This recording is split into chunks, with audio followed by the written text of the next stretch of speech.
जय श्रीराम. सामान्य कार्यकर्ता, सामान्य जनतेसाठी, सर्व 18 पक्ष जातींसाठी जे आज संतोष देशमुखाच्या ह्याच्यापर्यंत झाले, येणाऱ्या काळासाठी, येणाऱ्या भविष्यासाठी, येणाऱ्या महाराष्ट्रातल्या राज्यासाठी, महाराष्ट्रातल्या अनेक घडामोडींसाठी परत जे म्हणतो हे मर्डराचं जेवढं हत्याकांड झाले, येणाऱ्या काळासाठी अजून अनेक जरी ही प्रकरणं जरी वाढलं, महाराष्ट्रात इतकं प्रकरणं वाढायला लागली, गुंडगिरी वाढायला लागली, हुकुमशाही वाढायला लागली. म्हणजे मी काय म्हणतोय, महाराष्ट्रातल्या राज्यासाठी अजून येणाऱ्या काळासाठी असा संतोष देशमुखावरने हत्या होणे, कोणाच्या काळाने, कोणाच्या दुर्दैवाने म्हणतो, निश्चितपणे त्यांना न्याय भेटायसाठी आपण सगळे पंढरपुरात जल्लोष मोर्चा झाला. पंढरपुरात बरेच समर्थक आले, सामान्य जनता त्या मोर्चात सहभागी झाले. मी पण झालो सहभागी. मी पण भाषण करणार होतो. का भाषण करणार होतो?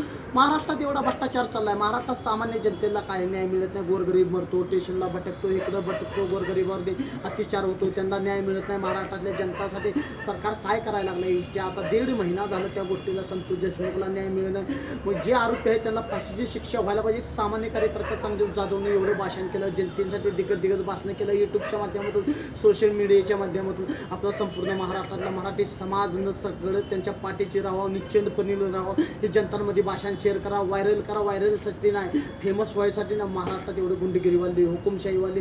येणाऱ्या काळासाठी पोरं आपली कशी सुरक्षित फिरणार, सामान्य जनता कशी सुरक्षित फिरणार, सामान्य सरपंच सुरक्षित राहण्यामध्ये बाकीची जनता कशी सुरक्षित राहणार, या सरकारची आपण काय गॅरंटी? 1.5 महिने झालं सरकार काय करायला लागले? महाराष्ट्रात राज्याचे मुख्यमंत्री देवेंद्र फडणवीस काय करायला लागले? ते महाराष्ट्रात काय सुविधा आली का नाही? महाराष्ट्रात कानून कायद्याची काय सुविधा आहे का नाही? खुल्या हत्या होते, खंडणी बाय, आणि ह्या वाल्मिकाराचे एवढं, आणि ह्या गुंडगिरांची एवढी दादागिरी, हुकुमशाही एवढी वाली, ह्या गुंडांना सिक्युरिटी देते ते, हे देते ते. महाराष्ट्रातले वाल्मिकारा धनंजय मुंडे राईट हँड असल्या पाहिजे, निकटे असल्या पाहिजे, मानले जाते.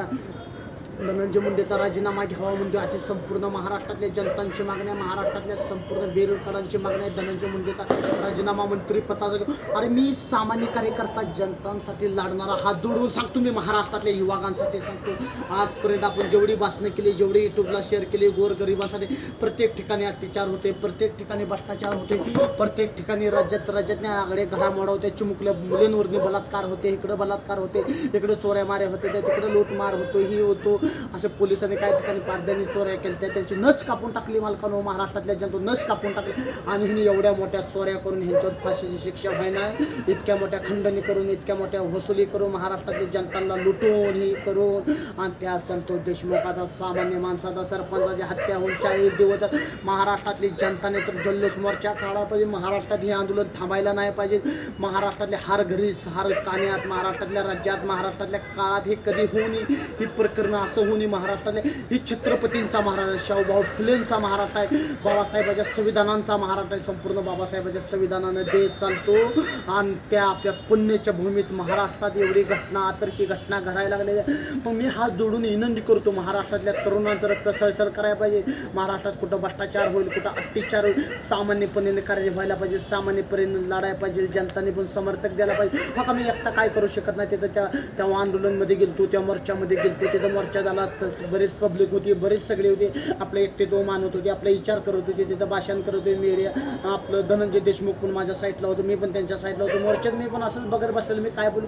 प्रत्येक लोकांचं भाषण, प्रत्येक लोकांच्या भावना होत्याही. पण त्यावेळेस मला रडू आलो. मी त्यावेळेस भाषण केलं नाही का? तर एक माणसाच्या मनात एक विचार असतो, एक मनात दुःख असतो. असे प्रकरणे जे व्हायला, सरकार तुम्हीच निवडून दिलं, सरकारला तुम्हीच बनवलं, नेता लोक तुम्हीच चुनले, ती आमदार, खासदार, पॉलिटिक्स, सगळे मंत्री. अरे त्या वाल्मिक कराडकर ईडीचा छापा बोला, 1,500 करोडची प्रॉपर्टी गावली.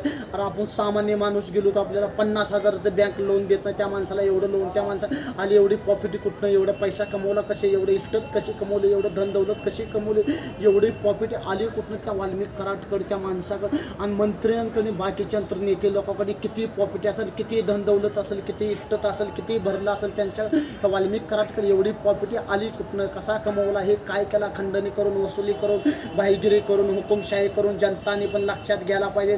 सामान्य माणसाला चांगदेव जाधवला एवढं समर्थक द्या. तुमचं प्रेम, तुमचं शक्ती असल्याशिवाय मी काही करू शकत नाही. महाराष्ट्रातल्या जनतांसाठी मारायचं चालू.